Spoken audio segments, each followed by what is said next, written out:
सुप्रभात भाई और बहनों। एक बार महाकवि कालिदास राजा के दरबार में गए। दरबार में गए तो उन्होंने वहाँ उनकी महारानी भी बैठी हुई थी। उन्होंने कहा कि आओ मूर्ख। तो कालिदास ने एक श्लोक पढ़ा, खादन्न गच्छामि हसन्न जल पे, खाते हुए मैं चलता नहीं हूं, हसन्न जल पे और हंसते हुए बात नहीं करता हूं, गतम न शोचामि और जो चला गया उसका मैं शोक नहीं करता हूं, चला गया सो चला गया, कृतम न मन्ये और यदि मैं किसी दूसरे के साथ कोई उपकार कर देता हूं, कोई भला कर देता हूं तो उसको मैं याद नहीं रखता। द्वाभ्याम मध्ये तृतीयो न भवामि राजन, और दो अगर बात कर रहे हो तो उनके बीच में मैं तीसरा नहीं बनता। फिर कहा उन्होंने, किम कारणेन अहम भवामि मूर्ख। फिर राजा ने एक बात बताइए, मैं किस कारण से आपने मूर्ख कहा।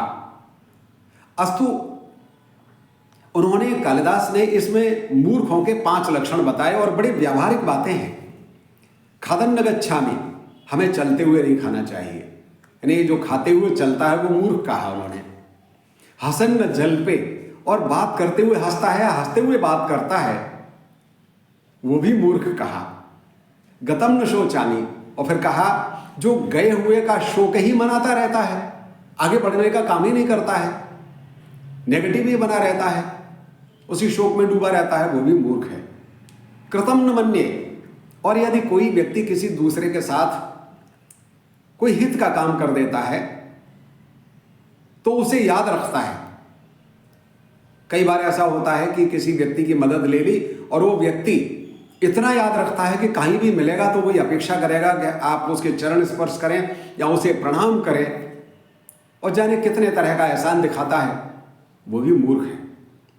और 5वां लक्षण बताया जो प्रायः देखा जाता है, द्वाभ्याम मध्ये तृतीयो न भवामि राजन, यानी दो के बीच में दो व्यक्ति अगर बात कर रहे हो तो वहां तीसरा नहीं बनना चाहिए। लेकिन कुछ लोगों को मैंने देखा है कि दो अगर बात कर रहे हैं तो बिना पूछे चले जाएंगे। उसको ये भी हो सकता है कि मेरे बारे में कहीं बात नहीं कर रहे हैं या क्या बात कर रहे हैं, हमें क्या लेना देना उससे। इसलिए 5वां मूर्ख का लक्षण ये भी है कि अगर दो व्यक्ति बात कर रहे हैं तो दूर से आप एहसास करा दीजिए कि मुझे आपसे कोई काम है, उनके पास मत जाइए। बहुत बहुत धन्यवाद।